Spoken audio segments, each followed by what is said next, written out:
Hello everyone and thanks for hanging out with me. Church.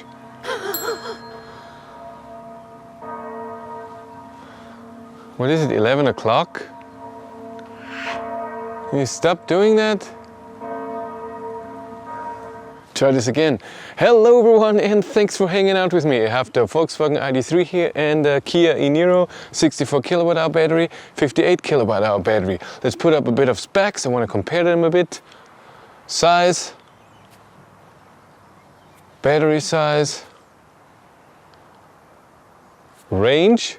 This has more range, bigger battery, usable energy better, and power is the same, 150 kilowatt, but this is rear-wheel drive, this is front-wheel drive. Oh, charging? Yeah, and usually I show you the Id.3 and then the Kia eNiro, but I showed the Id.3 so many times, there's so many videos, I compared it to a few cars already. Check them out. I will just show you the eNiro today, but just in comparison to the Id.3, and I want to answer the question, is the eNiro already outdated? It came out in 2018, 3 years ago. Let's look at it. Let's look from the outside. First thing, of course, eNiro, as the Kona, has the charge port in front, and it has those weird flappy things, and I'm sorry, I think those are outdated. This has to be gone. It has to be something in here that closes this. And what I also noticed when you charge CCS, sometimes the cable has to go very low so this angle works. So the cable has to go all the way down. That can be a bit annoying. But driving to the charger and then just backing out, I think is a bit easier than with the Id.3 backing into the charger. Other than this, important is that the eNiro comes with 16 or 17 inch tires. Id.3 can come from 18 to 20. Ginormous tires. Let's look in the trunk. Yeah, what I noticed when I close this trunk, a lot of times it doesn't close fully, so you have to push it.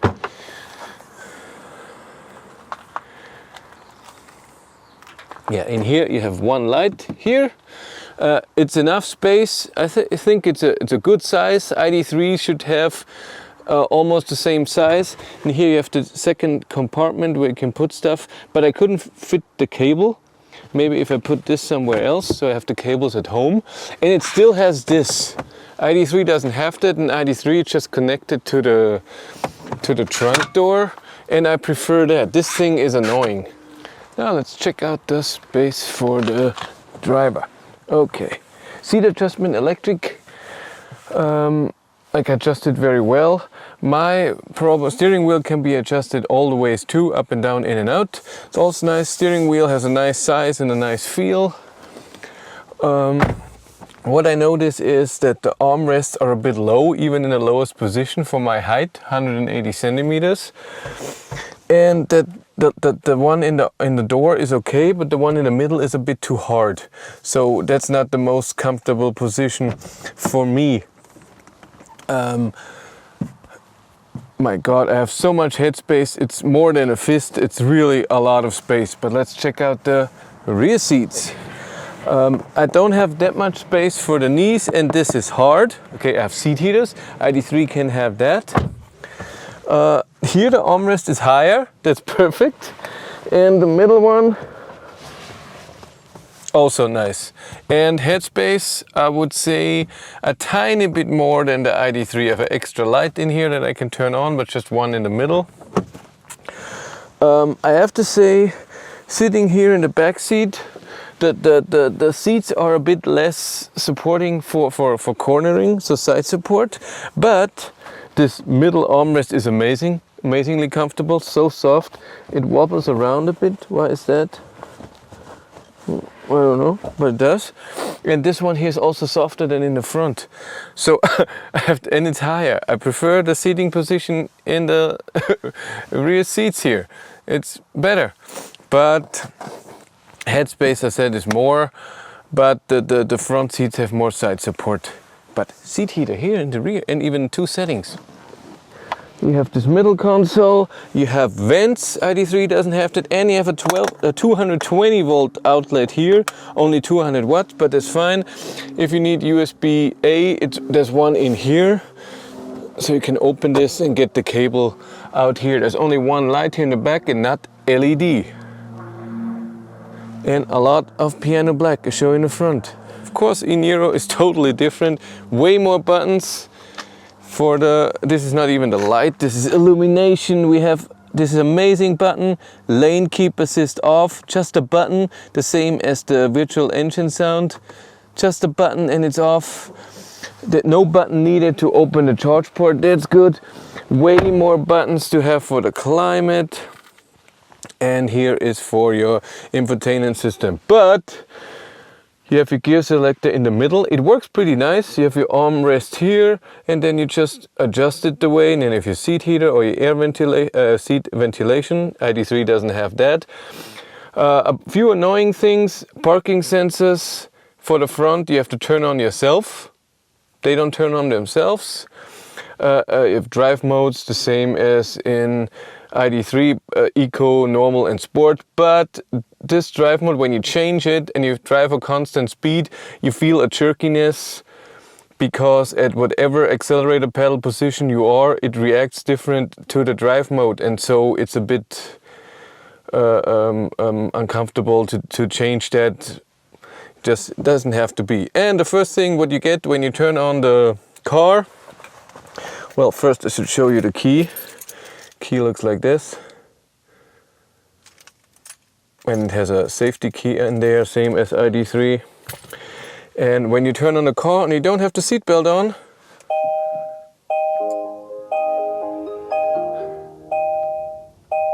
it beeps 6 times at you, and then you get the chime you get all the time when you turn it on, and you have to confirm.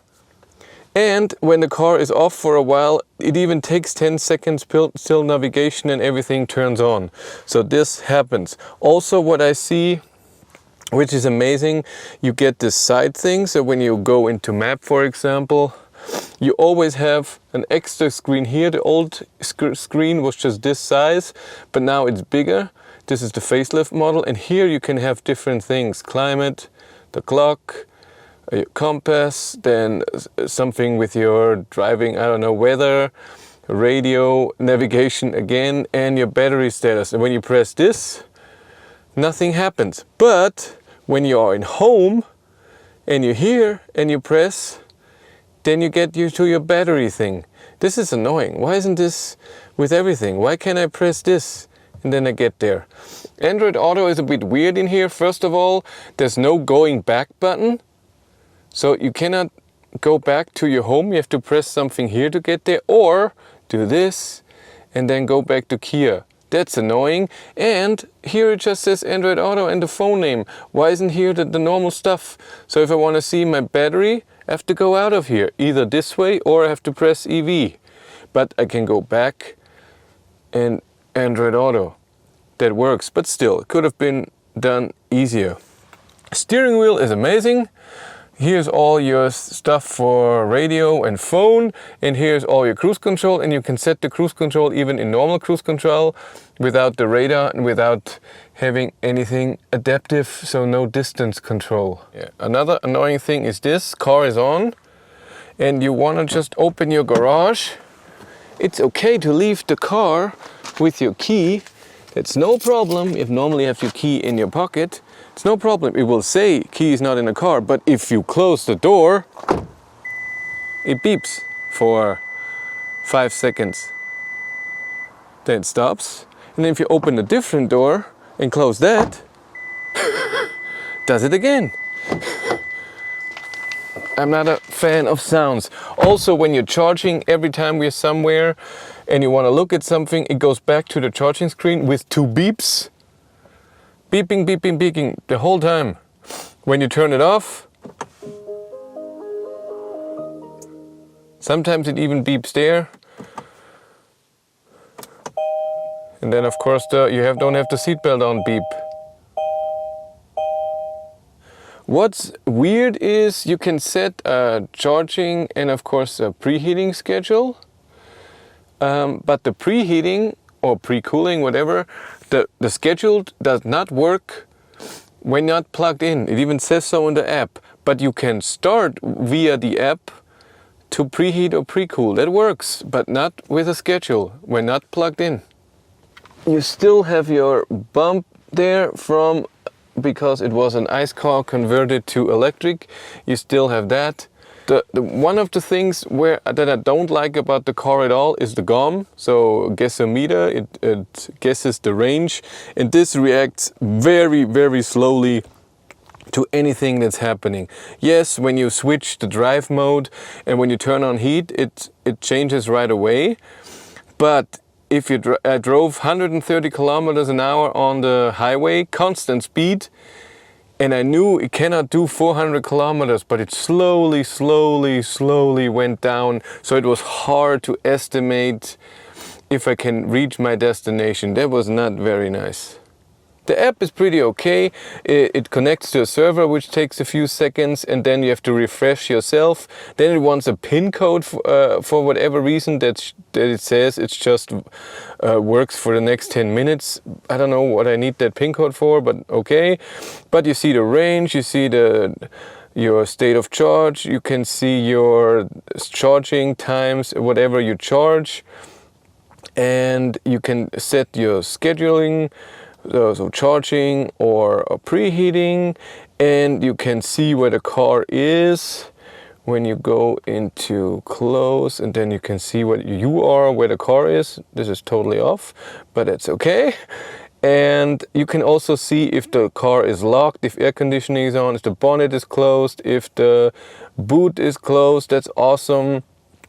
And it also gives you a message if charging is done, or if you did not lock your car, or if the tailgate is open or something, you get a message. I love that. And you can close it, of course, with the app.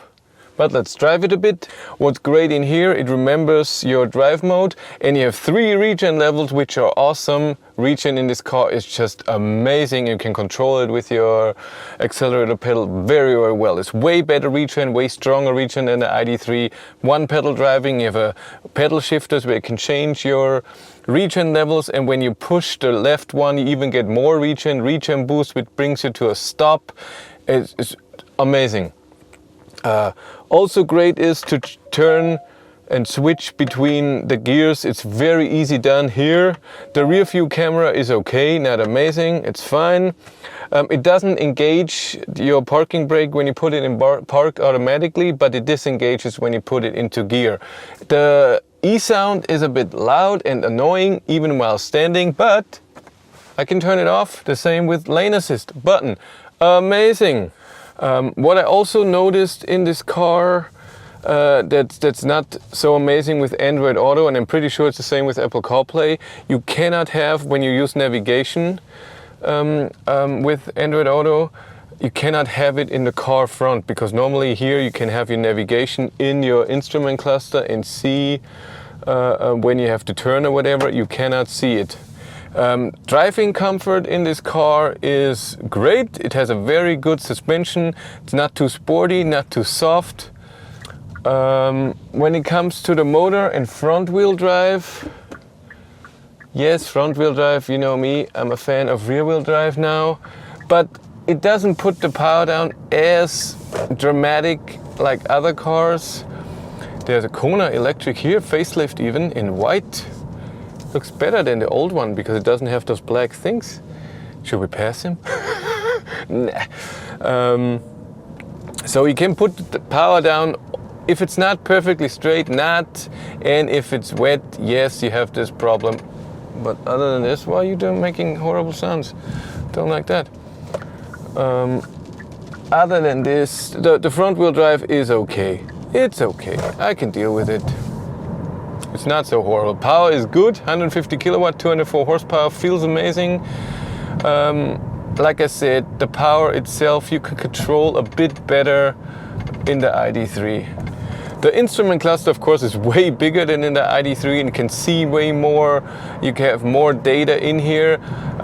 Negative thing here is, of course, the trip meter. You have 2 trip meters, and one will be reset by itself when the car is standing for 4 hours, and you cannot reset it yourself. And the other one you can reset whenever you want.